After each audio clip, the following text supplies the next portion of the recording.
Herkese selam. Kanalıma hoş geldiniz. Bugün sizlerle bu güzel bebek patiğini çalışacağız. Ve şu şekilde büyük olduğu için ön kısmına elyaf doldurdum. Öyle giydirdim. Alt kısmı da bu şekilde. Şöyle göstereyim. Topuk kısmımız, burun kısmı tığ ile yapıldı. 3-6 hatta 9 aya kadar bebeğin kilosuna bağlı olarak kullanılabilir. Çok çabuk biten bir şey. Tığla ve ilmek sayısı da az olduğu için çabuk örülüyor. Patiklik iple yaptım ben model çalıştığım için. Siz bebe yünüyle de yapabilirsiniz. Tığ olarak da 4 numara 2,5 milim silinmiş gerçi yazısı ama tulip tığ 2,5 milim. Şimdi başlangıcını yapalım. Patiklik ipimle başlayacağım. Şöyle bir tane sıkılama zinciri atıyorum ve 20 tane zincir çekiyoruz. 4 5 6 7 8 9 10 11 12 13 14 15 16 17 8 19 20 tane zincirimizi çektik. Bir zincir, ilk zincire değil ikinci zincirden itibaren sık iğnelerimizi yapmaya başlıyoruz. Aynı haroşa örgüsü gibi duruyor. Şiş örgüsüyle yapılmış gibi. Ama şiş kullanmasını sevmeyenler bu şekilde tığla da gayet güzel örebilirler. Zincirin tek katını alarak 19 tane sık iğne öreceğiz şimdi. Evet, bu da sonuncusu. Şu anda toplamda 19 tane sık iğnemiz var. Şimdi bir zincir çekip örgümüzü çeviriyoruz ve şu sık iğnelerin arkasında kalan tek kanadı alarak örüyoruz. Şöyle arkadaki tek kanadını çalışacağız. Bu da bize şu haroşa gibi örülmüş görüntüyü sağlıyor.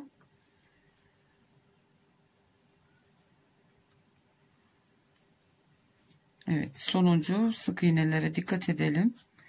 Bunları kaçırırsak sayımız eksilir. Yine bir zincir çekip dönüyoruz. Şu anda ilk haroşa sırasını yapmış olduk.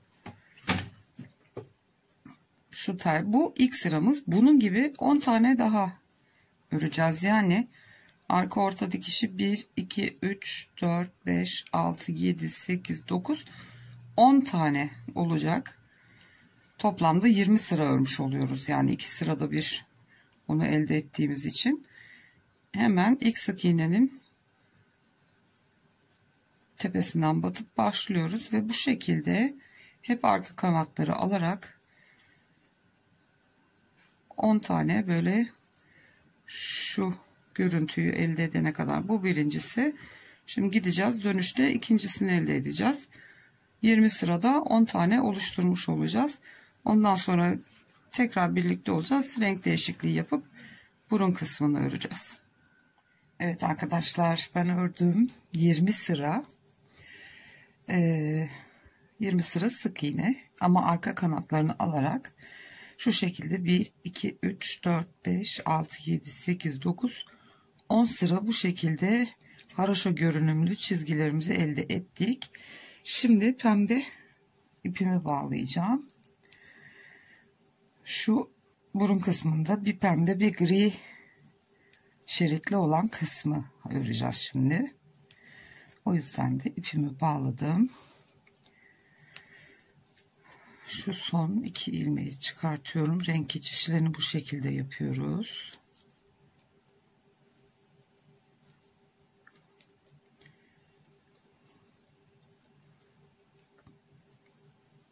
Son sık iğnemi aldım ve pembe iple içinden geçip bir zincir çekiyorum. Şimdi aynı işlemleri pembe ile yapacağız. Yine arkasından alarak örmeye devam ediyoruz. Aynı şekilde.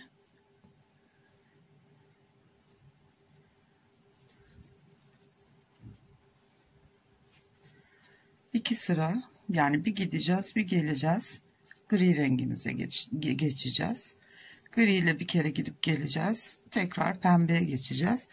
Ve bunun gibi 1, 2, 3, 4, 5, 6, 7, 8 tane pembemiz, 7 tane grimiz olacak. Sonra diğer düz gri ile yan kısmını öreceğiz. Bir tane pembeyi birlikte örelim.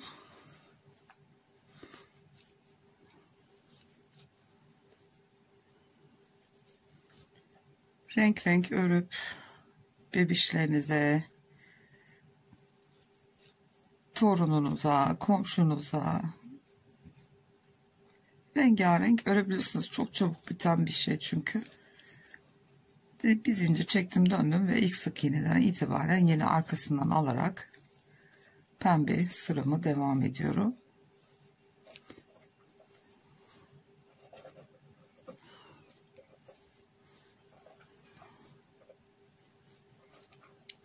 Çok ince tığ kullanmanızı tavsiye etmem. Neden? Sırf sık iğne ördüğümüz için sert düşmemesi için. Onun için 2,5 milim tığla örüyorum ben.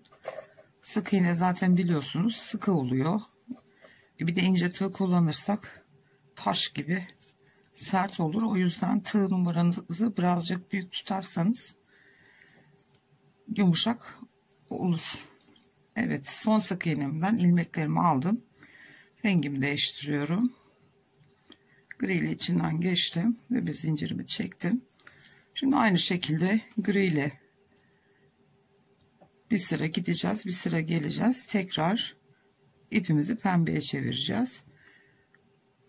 Dediğim gibi 8 tane pembe rengimiz olana kadar bu şekilde renk değiştire değiştire arka kanatlardan aynı şekilde alarak örmeye devam edelim. 8 sıra pembemiz bittiği zaman tekrar geleceğim. Birlikte diğer yan kısmını öreceğiz. Evet, ben 8 tane pembeden oluşan sıralarımı ördüm. Arada da 7 tane grimiz var.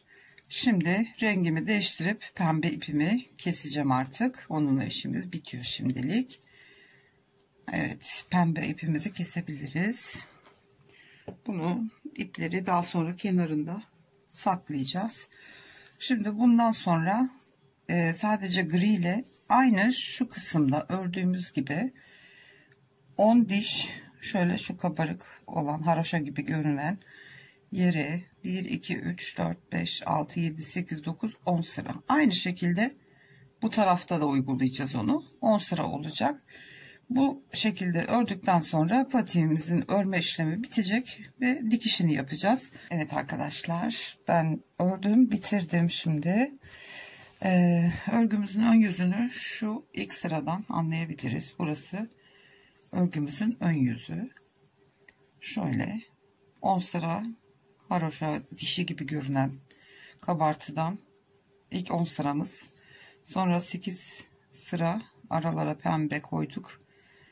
Pembelerin arasında 7 sıra gri var. Tekrar 10, yani toplamda 20 sıra ama 10 tane ters örgü gibi görünen, haroşa örgüsü gibi görünen yerimiz var.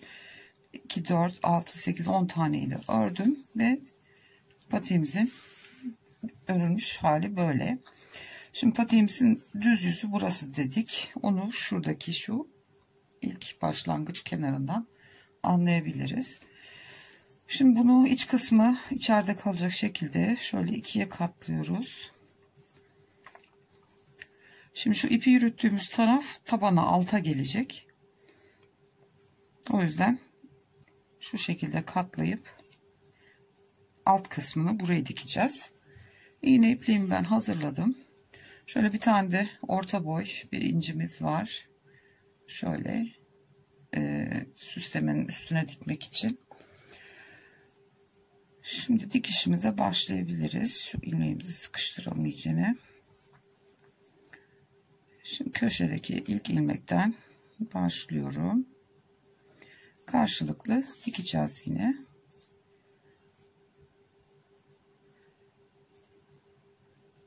Şu fazlalığı keseyim şuradan.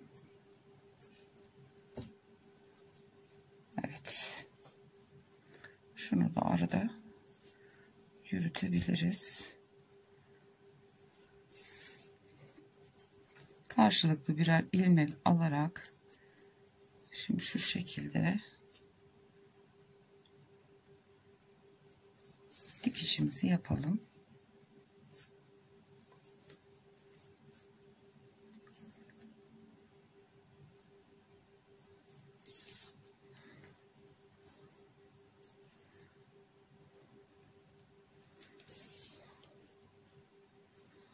Şimdi topuk kısmında bir ufak işlemimiz var.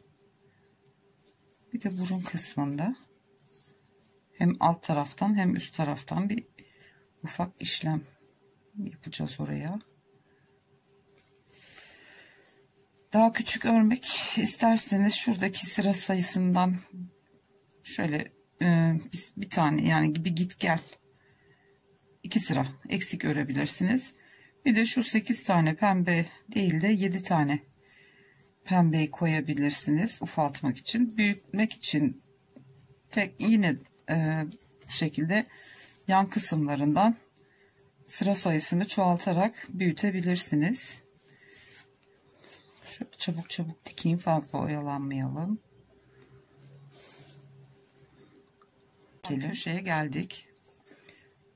Şöyle açalım birazcık ve şu ilmeklerin arasından şöyle küçük küçük, tabii iğnemin ucu küt, batamıyorum.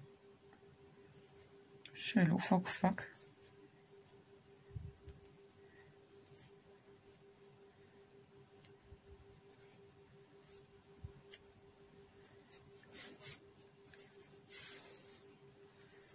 bu kadar yeterlidir.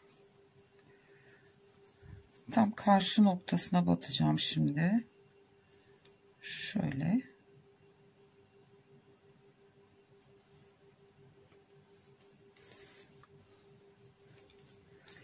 Bunu böyle yapıyoruz. Kopartmadan yapabilmek için, ipi koparmadan hemen büzme işlemimizi yapabileceğiz böyle.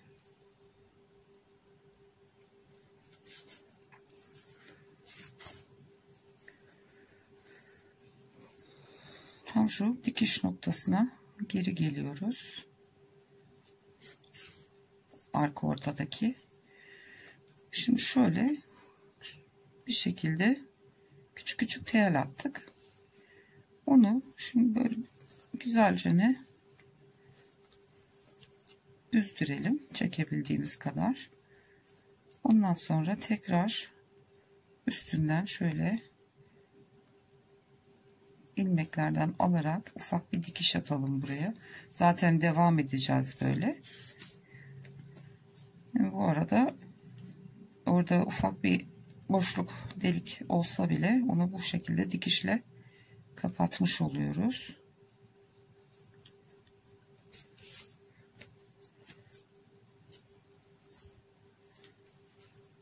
Evet, şuradan da bir kere alalım.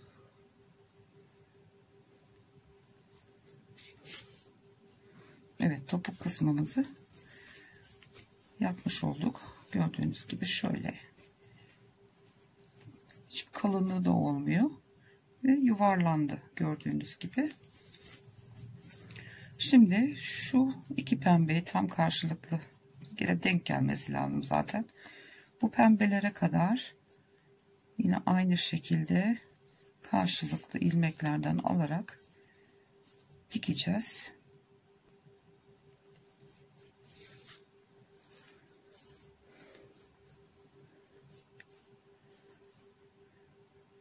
Evet, tam karşılıklı gelmişler. Şuradan bir kere daha batayım pembenin başlangıcından. Evet. Alt tabanımızı da diktik. Şimdi şuradaki kalan şu boşluğu da temin yaptığımız gibi şöyle ufak ufak tel atar gibi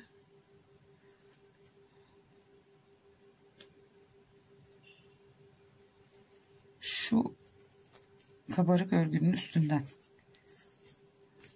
küçük küçük dikiş atalım şöyle. Belli olmasın ön yüzden. O yüzden şu kabarık ilmeklerden alıyorum. Şöyle gördüğünüz gibi. Bütün çevresini döneceğiz böyle. Arada bir sesim gidiyor, kusura bakmayın. Evet, şu başladığımız noktaya kadar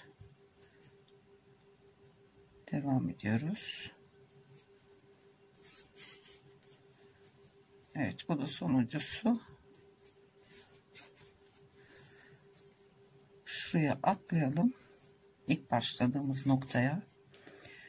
Ve şimdi topukta yaptığımız gibi aynı şekilde burayı da ipi çekebildiğimiz kadar çekelim.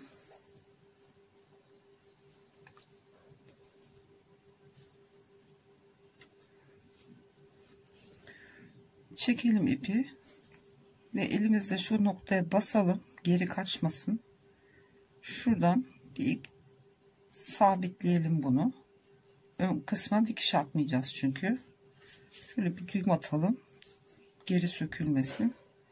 Eğer baktığınız çok boşluk var, hemen şu tepeciklerden birer ilmek alarak şöyle karşılıklı ufak bir iki dikiş atabilirsiniz. Eğer sağlam sıkabildiyseniz dikmenize gerek yok. Evet, her ihtimale karşı bir dikiş geçtik. Şimdi ipimizi birazcık yürütelim.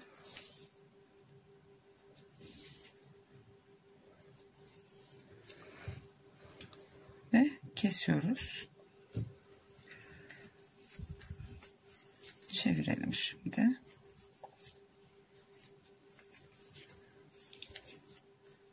Gördüğünüz gibi patiğimizin taban kısmı tamam. Karşılıklı diktik. Güzelce topuğumuz ve burun kısmımız bitti. Alt kısmını yuvarlamış olduk. Şimdi şu burun kısmını yine tersini çevirelim. İpimizi düğümleyelim. Aynı pembelerin olduğu yerden tekrar orada da bir büzme işlemi yapacağız. Şöyle sabitleyeyim ipi şuraya. Ve yine şöyle küçük küçük dikişler atarak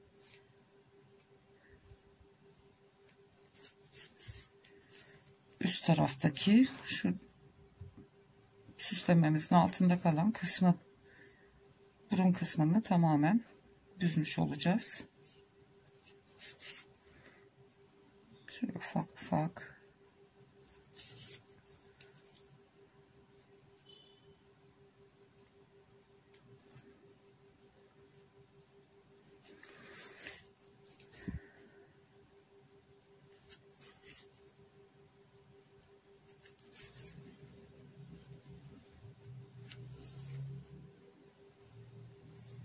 evet, başlangıç noktasına geri geldim. Şimdi burayı da yine ipimizi çekelim. Çekebildiğimiz kadar.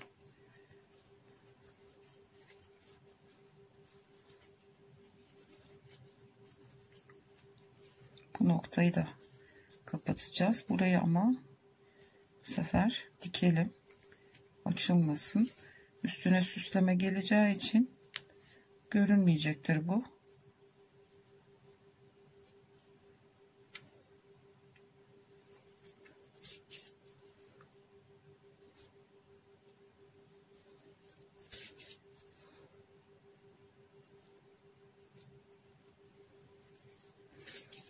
Evet.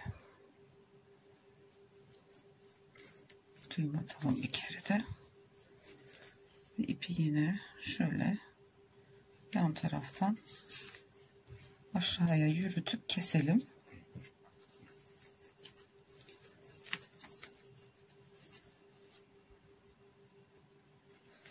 Evet.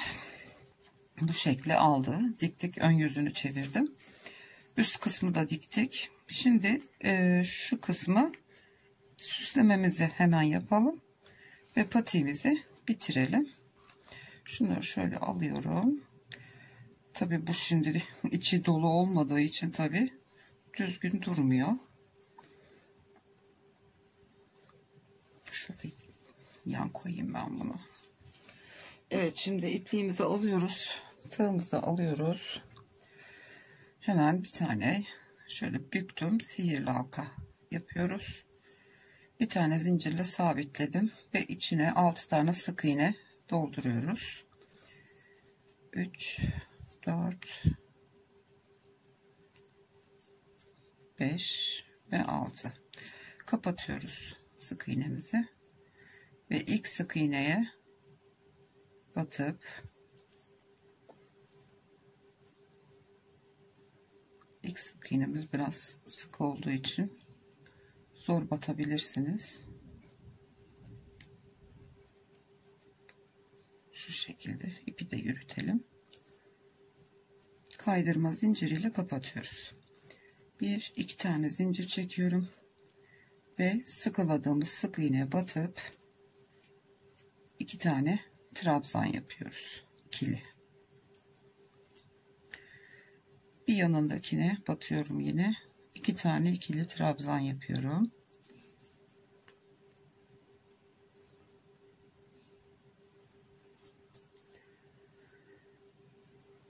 Bir yanındakine de öyle. Bütün sık iğnelerin tepesine 2'şer tane ikili trabzan yapacağız.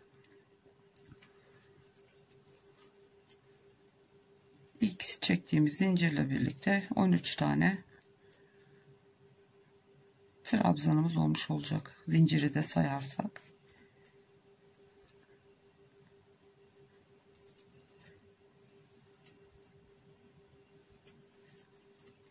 Bütün trabzanları 2 tane sık iğnelere pardon 2'şer tane trabzan yapıyoruz. Şöyle ufak bir süsleme yapmış olacağız oraya. Evet. Şimdi 2 zincir çekip yukarı çıkmıştık. Oraya sabitliyorum. Bir tane zincir çekiyoruz ve ters sık iğne öreceğiz şimdi. Yani zincirimi çektim. Dolamıyorum tığıma. Hemen bir gerideki trabzanın tepesine batıp ipimi çekiyorum. İçinden geçiriyorum. Tekrar bir geriye öreceğiz bu sefer. Çekiyorum ve ikisini birlikte kapatıyorum. Bir geriye batıyorum. Çekiyorum ipimi. Yani tersine ters sık iğne diyoruz buna. Kenar oyası oluyor bu. Bu şekilde bir tane geriye bata bata tığımda 2 ilmek oluyor. İkisini birlikte çekiyorum. Bir geriye batıyorum. İpimi aldım, çektim. 2 tane ilmek var. Kapattım. Bu şekilde bütün trabzanlarımızın etrafına tepesine batarak dolanıyoruz.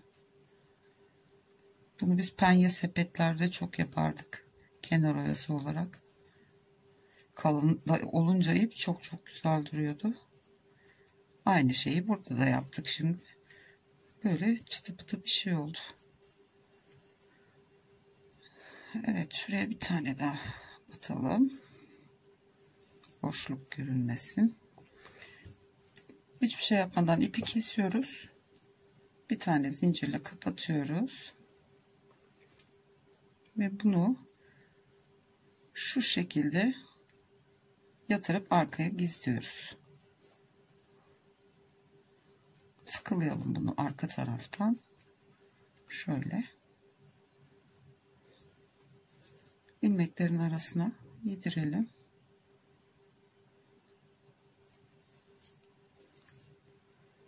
Şu iplerimizi kesebiliriz artık.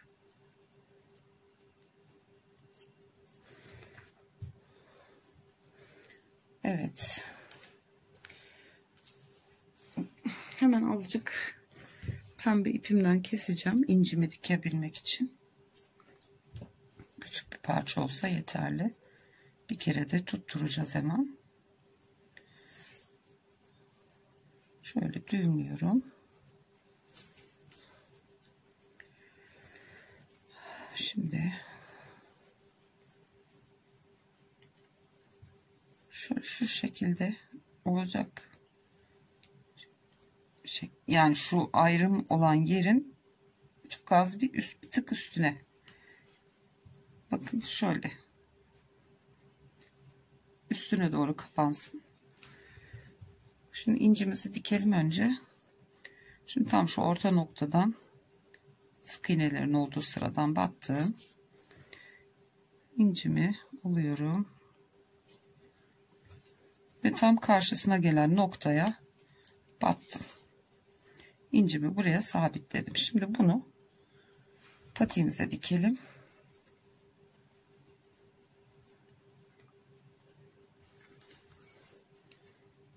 Şu şekilde. Yani şu inceli tutturduğumuz ilk yer şuraya tam uca doğru denk gelsin. Şimdi alt taraftan batıyorum ve şu uç kısımdan çıkacağım. Şöyle trabzanların arasından şöyle batalım.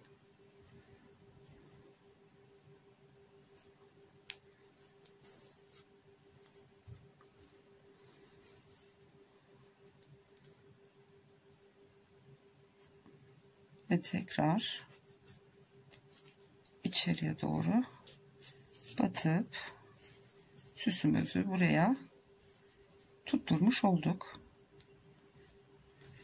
Ve iç kısımdan şunu sıkılayalım hemen.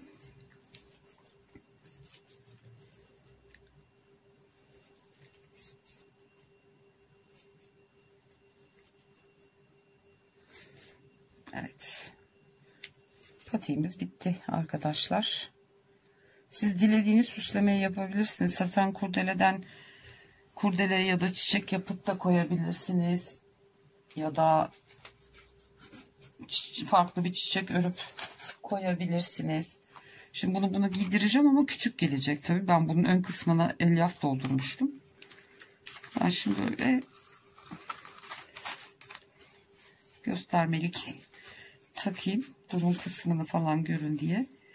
Gördüğünüz gibi arkada bu kadar boşluk var. Yani bu 0-3 aylık kalıp bu rahat 6 ay hatta 9 aya kadar dediğim gibi giyilebilecek bir patik oldu. Evet. Ön kısmı falan gayet düzgün yuvarlak oldu. Bu şekilde arkadaşlar. Bu patiğimiz de bu kadardı. Umarım beğenmişsinizdir. Beğendiyseniz yorumlara bekliyorum sizleri. Beğeni tuşuna basmayı da unutmazsanız sevinirim. Abone değilseniz kanalıma ücretsiz olarak abone olabilirsiniz. Yanındaki zil butonunu da aktif hale getirip tümünü işaretlerseniz kanalıma yükleyeceğim her videodan anında haberdar olabilirsiniz. Kendinize çok iyi bakın. Bir sonraki videoda görüşünceye dek hoşça kalın.